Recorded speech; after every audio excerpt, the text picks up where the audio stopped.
বিসমিল্লাহির রহমানির রহিম। আসসালামু আলাইকুম রহমতুল্লাহ। আপনারা সবাই কেমন আছেন? আশা করি অনেক ভালো আছেন। আমরা আল্লাহর রহমতে আপনাদের দোয়া ও ভালোবাসায় অনেক ভালো আছি আলহামদুলিল্লাহ। আজ আবারও চলে আসলাম আপনাদের সামনে আরও একটা ভিডিও নিয়ে শেয়ার করতে। আর এটা হচ্ছে আমার দোকানের ভিডিও। আমি নতুন করে শুরু করছি।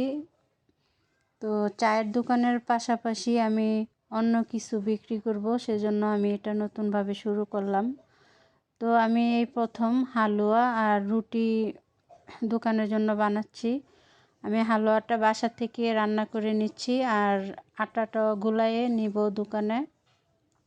তো চায়ের দোকানের পাশাপাশি আমি এগুলো বিক্রি করব, কারণ যা বুঝেনই তো, এক কর্মের কোনো শেষ নাই। তারপরে হচ্ছে অনেক খরচাপাতি, এগুলো নিয়ে এখন আর পারতেছি না, তার জন্য একটু বাড়াইলাম। তো দেখি আল্লাহ কি করে। তো আমার এই যে এখানে সব রেডি করে নিছি, আপনারা সবাই আমাদের জন্য দোয়া করবেন। তো আমি এখানে রুটি বানিয়ে ছেঁকে তারপরে বিক্রি করব। রুটিটা বাসা থেকে বানাই নিয়ে আসি নাই, কারণ ঠান্ডা হয়ে যাবে, সেজন্য আমি এখানেই বানাবো। আর এই হচ্ছে আমাদের নতুন চায়ের দোকান, ওই পাশের থেকে এই পাশে চলে আসছি। তো আপনারা সবাই দোয়া করবেন, আর যদি ভালো লাগে লাইক কমেন্ট শেয়ার করবেন এবং সাবস্ক্রাইব করবেন। যারা করছেন তাদেরকে অসংখ্য ধন্যবাদ। আসসালামু আলাইকুম রহমতুল্লাহ।